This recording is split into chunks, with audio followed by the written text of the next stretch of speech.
Most Singaporeans spend their whole career stuck in one job. They clock in the hours and present their best at work while waiting for the bonus, the next promotion, and enough savings to feel free. And when we think about growing rich, the assumption, other than striking lottery, or in Singapore we call that 4D or Toto, is to build a big business. And once you have a business, you will need to hire a team, you need to get a physical office, you need to manage multiple people. Now, today I want to challenge that, and I'm going to use a framework from one of the most famous money books ever written. And hi, if you're new here, my name is Chris Chong, an ex-chartered accountant, now the personal finance YouTuber, and you can subscribe to my Telegram and Instagram as well because I only have 4,000 followers there. Please help me out on social media. Alright, let's move into the breakdown of ESBI by Rich Dad Poor Dad, written by Robert Kiyosaki. And I'm very sure a lot of you already know what is this book about, at least a summary of it, but very few actually apply the framework or already understand the principles and how it can be applied to your usual life. Now, the very important concept in Rich Dad Poor Dad is something called the cash flow quadrant. And you have seen this picture before, the ESBI Quadrant. So you have 4 quarters and how you want to build wealth. On the left, we have active work. That means you need to put in active hours. You need to trade time for money. The left quadrant, we call that active work. Okay, you have the employee. That means you sell your time for a salary. That is most of us corporate employees, right? We show up for a job, we get a monthly salary every month, and then that pays the bills. The other one is self-employed in the S quadrant. Okay, these people, they own their jobs. They can be freelancers, but they don't work for corporate. They do work for commissions like your financial advisors, your real estate salesperson, or any other freelance jobs like graphic designer, YouTuber, all these, they are not incorporated yet. Then we move on to the right quadrant where there is passive activity. So compared to active, passive is more like you build something. Like a business owner, you build a system with people that can run by itself without your active involvement. So you just need to hire a manager, operations manager to run the day-to-day operations and you can sit back. Investor, the I quadrant, that is when you have sufficient large investment assets that generate returns while you sleep. So the companies that you invest in will continue paying you distributions or they have capital gains that you can sell with for a profit.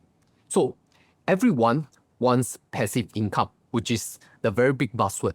So everybody strive to be in the B and I quadrant, which is the passive quadrant, right? But you realize that almost everyone starts at the E quadrant, the employee one, and that's the conventional path. So they want to progress from E to S to B to I. That's the general progression, right? You start from low, you end up being retired, passive, you just don't care about anything and receive income.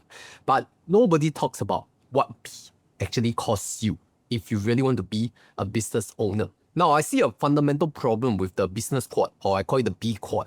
It sounds really like freedom, right? You just own a company, you hire a manager to run the operations, then you just sit there and look, I power, okay?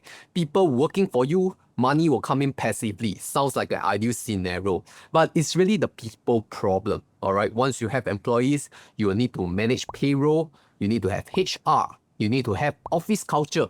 Performance management, one-to-one discussions on your performance review. Is that PTSD to some of you? Now, I could tell you that most B-Quad business owners and founders themselves are more trapped than when they were in E. What do I mean here? Okay, you think you can manage easily and have more time freedom? You really think so? From an employee to a business owner, you will have more time freedom, you can do what you want. But in reality, your calendar is owned by your team, your clients, and your operations. Instead of working from 9 to 5, you now work 24/7 because the business is now your baby. Revenue could go up, but so does your cost structure because you need to run operational costs.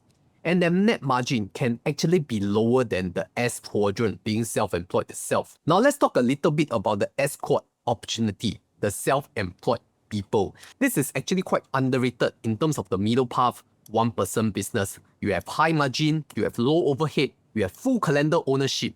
And in the past, it is not well regarded because the S quadrant sits in the active income category, right? Because it's just like a freelancer. You work for yourself without a stable paycheck compared to a normal corporate employee. You think you answer to no one, but in fact, you answer to your clients and you still have to depend on their requirements. Then there are downsides like you don't have medical benefits, you don't have annual leave, and you may not really have the discipline to work for an income.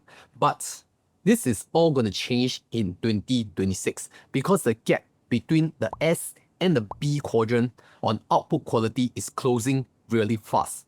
There are more hybrid self-employed business owners, I call that SB, okay? Solopreneur like myself, who doesn't run a huge team. There is AI to help you do the heavy lifting like research, like writing, editing, scheduling, and comps. What needed a team of 4 now runs on just 1 person. So can you imagine that? In the past, we need to have multiple teams, multiple departments, multiple people to run the business. But now with AI, it could really help us manage a 1-person business. And the S quadrant is not just about freelancing because freelancers sells time. But the S quad, they build systems, the recurring revenue and assets. And for a content creator, which are mostly self-employed, your content library, your affiliate links, your newsletter links keeps earning whether you film that week or not. So it's kind of semi-passive, right? Instead of just trading your time for money. So I would really say the SB is an opportunity.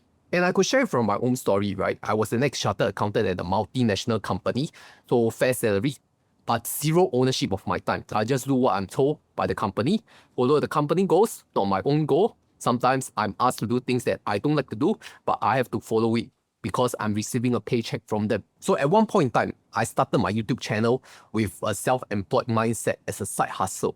So it's part-time content creator, 1-person media company, 0 employees, 0 office, just me minding my own business, doing my own side hustle.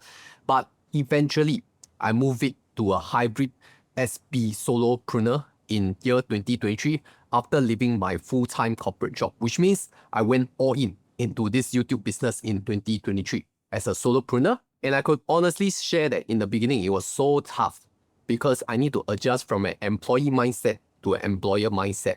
Means that I now cannot take instructions from anyone. I need to set my own instructions and discipline myself. But eventually the income came up, the freedom goes up, the hours of working went down, which is the ideal scenario, right? And what does that mean is that more capital, more money that used to go to work, lifestyle inflation, now go straight into investments, which also means that I have more funds to invest and be a larger AUM, assets under management investor. That's where you eventually want to be, the investment quad or the I quad. But here's one thing nobody talks about when moving from the E quad to the S quad to eventually the SB hybrid, is that you eventually need a proper business structure. A lot of people, they focus on making more money growing the business, but the admin and compliance stuff starts getting in the way and distract the focus on the main business. That's where Osome comes in for me back in 2023, when I use their services to handle my incorporation and corporate secretary service. Osome helps founders both with company incorporation and ongoing business needs like accounting, bookkeeping, GST, payroll, and more.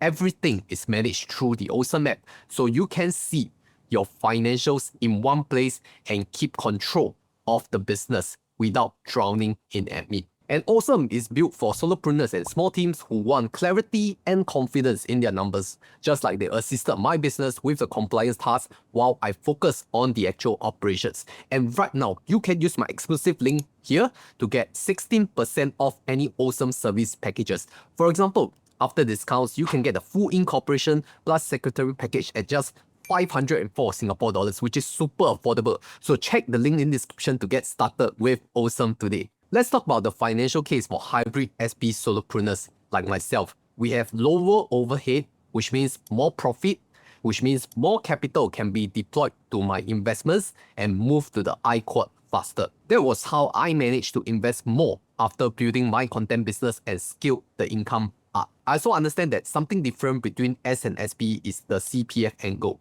where you need to pay yourself salary through your private limited and you make both employee and employer CPF contributions, which is 37% in total. So you have to contribute yourself the employer benefit that your old job used to give you, but now you control it. depending on how much you issue your salary.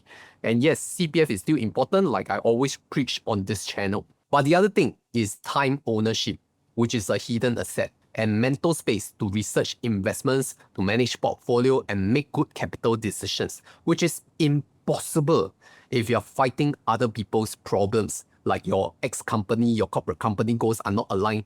Like, why should I even spend time doing this when I'm not even interested in it? But in the self-employed world, the company's problem is your problem. And also the exit is cleaner too.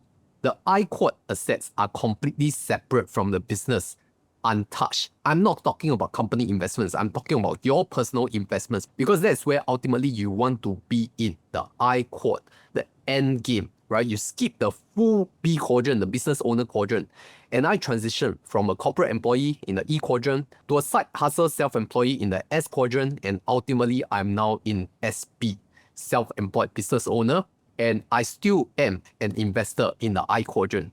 And I reached my 7-figure investment portfolio last year. So to me, company structure is only step 1.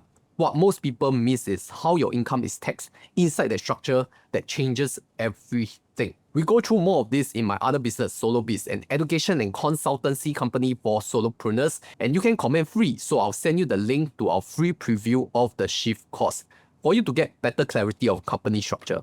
And as an ex-chartered accountant, I ran the tax numbers myself before I even made the jump. So I already calculated all this before I even go and establish a company. And the fact is that my income tax bill actually dropped when I incorporated. Not because I do anything dodgy, it's because the tax structure is inherently more efficient, and Singapore is very friendly to corporate in terms of low corporate tax. And that's the next video, the real numbers, my actual figures, why incorporating was one of the best financial decisions I ever made. And if you're an employee in the E quadrant right now, and you want to eventually land up in the I quad as the final goal, you seriously need to ask yourself whether B is really necessary as a business owner, or whether being a self-employed with the right setup gets you there faster as a hybrid self-employed business owner in the SB quadrant. So subscribe for the next video where I'll show you exactly what happened to my tax bill when I make the move. And if you like more videos like this, please go and click the like and share this video to your friends and family. And if you're really new to all these business terms like incorporation and stuff, here are 4 things that you should really do after incorporating your company as a new business owner. And I'll see you in this video.